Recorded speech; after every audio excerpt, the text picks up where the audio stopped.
are concerned, everyday water usage in the homes and in other in the companies, and so that's the data science is applied there. Then in the area of farming and agriculture, data science is also being applied as far as irrigation and water pressure is concerned, to understand what is optimal as far as the plant is concerned. And then when it comes to on a global or national level, lots of satellite images are being collected as far as different bodies of water is concerned, and that is helping to get make some predictions as far as possible droughts or floods or any of the issues that might be come up as far as these bodies of waters are concerned. And so I was going to, I did mention that these are just some of the specific ways that water data is collected to understand or to predict or to identify areas of leak, water waste, the anomalies that may happen as far as water usage is concerned, and then, of course, used to detect the presence of pollutant before they cause any harm. And so I was walking through as far as how the data science is applied. So you have your IoT devices now that you can use and apply to your homes, to your taps, to your bathroom, anywhere, and it can monitor the water uses. Of course, we also have the water use, the older system where you record how much water is being used. And so now that all of that data is being collected and being saved and processed, right? And so that's where we apply the statistics, so we can make some idea of what's the average water usage are, and then we can also do some basic modeling as far as whether it is some linear regression or other types of models we can apply to the data to get an understanding of what's happening. But we can also do some data science, and this is specifically modeling the data use, right? So we can develop models from the data. So when we do that, we apply the data science, and that involves taking some of the data, saving it for testing, and then we use some of the data for training our models. And then we can get some estimation of how well the model is performing by applying the test data and see if it's accurate. So if we have data usage, water usage, then we can train a model to make predictions and get some understanding. And what that does, it allows us then to have some idea of what can happen in the future, but we can also get some inferential information in terms of what are the factors or the features that are most important as far as the data usage is concerned, right? So there may be variabilities such as the temperature or the location or the season, all of these factors that can be we can get insight from when we apply the data science to the data. And so one of the areas that we wanted to look at as far as the example is concerned, or a case study, and that has to do with the San Francisco. And I want to go to my, if I can escape this. I wanted to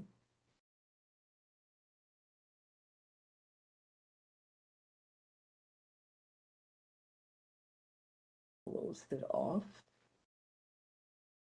Second. Too many screens open as usual.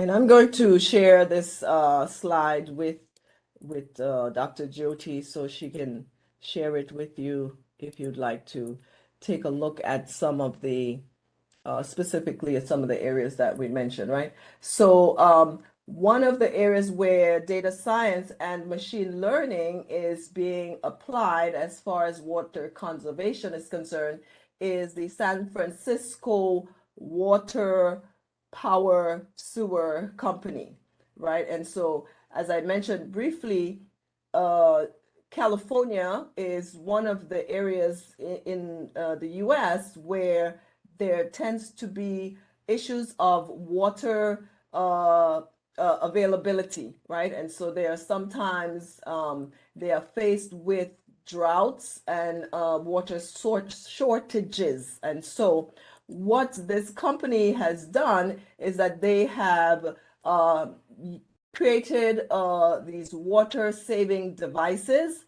And so now the people who the clients that they serve, they can put any of these devices. So there is the faucet aerators, they have shower timers, toilet flappers, a whole list of devices that they can now apply to their homes, and it allows both the company as well as the client to have some idea about the water usage, and then they can make some adjustments. So for the persons or the clients or the individuals, they can see exactly how their water usage is going.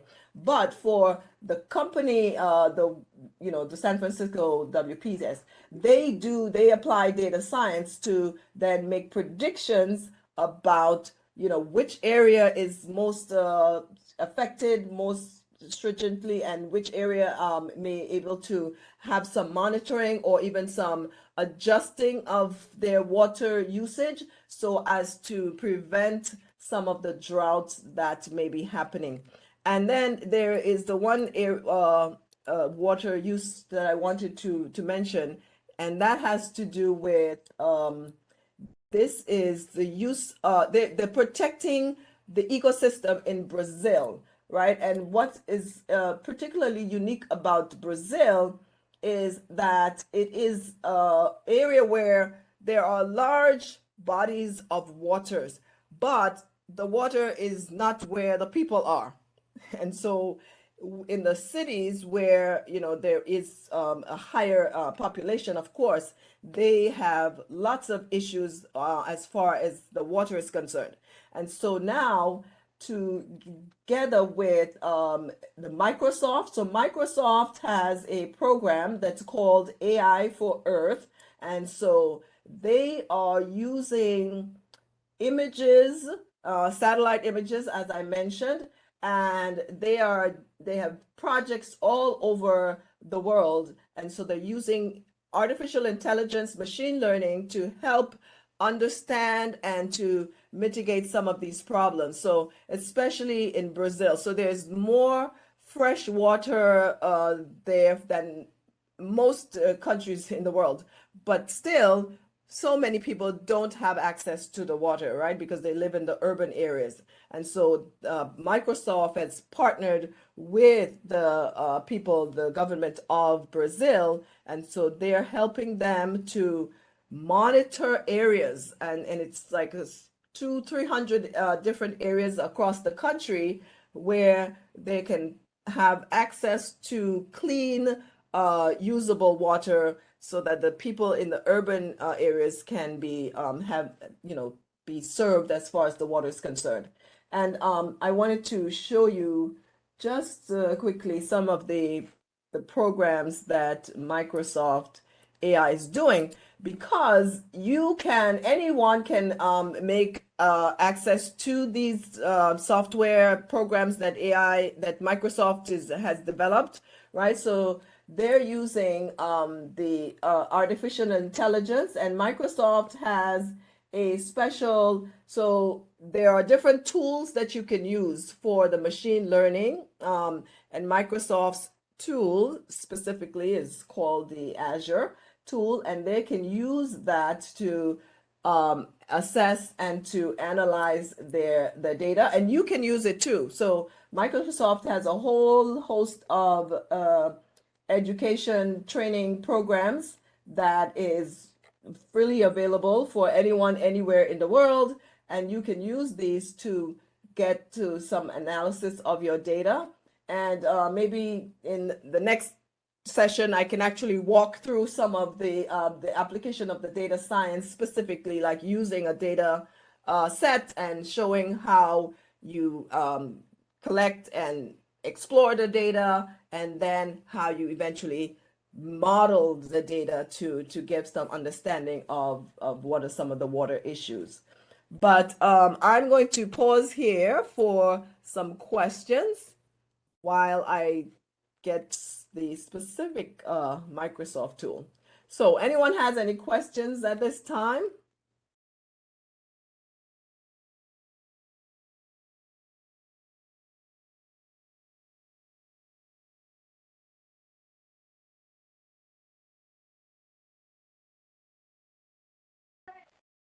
Hello, ma'am. Good evening. How Hello. can use the data science in the desert area? How to conserve the water, conservation of water? What is the actual process we applying? Can you repeat the question? I'm sorry. Basically, ma'am, how can what is the process to conserve the water in the desert area? In the desert area. Yeah. Yeah, so what they can do is they can take some pictures and see where's the closest source of water to the that desert area, and then assess all of the various sources and see which one is the most easiest, the most convenient to transfer or transport the water from an area where there is fresh water to an area where there isn't. Because when it comes to areas water shortage, there is two issues, right? You can either be a drought or lack of, or you can have water that is contaminated, right? And so they use the data science then to find the source of water that may be closest to buy and that is usable. And then you can also use the data science to explore various ways of getting that water to that area so as to meet the need there. So that's one of the. Thank you, ma'am. The Thank other you. thing Thank is that like in California, they what they has found is that the drought is very seasonal. It's temporary, right? So there are times when there is no drought and they have lots of water, and so everyone gets very happy and they just use the water very freely. So now they can be more careful as far as the water usage is concerned, and then reduce the impact of the drought so that it's not as it has such a harmful effect. Because when there is drought, it can affect not just the daily water use, but of course the farming and all the other issues are affected. So data science helps to understand the behavior of the community, as well as how the water is working. They can also use it to study the climate, of course, and so make predictions about when and where potential rain might be happening, and then adjust the water behavior, even water conservation, and all of these issues are concerned. Thank you, ma'am. Thank you very much. Oh, you're welcome. Any more questions? Participants, if you have any query, you can just type in chat window, or you can ask your questions by unmuting yourself.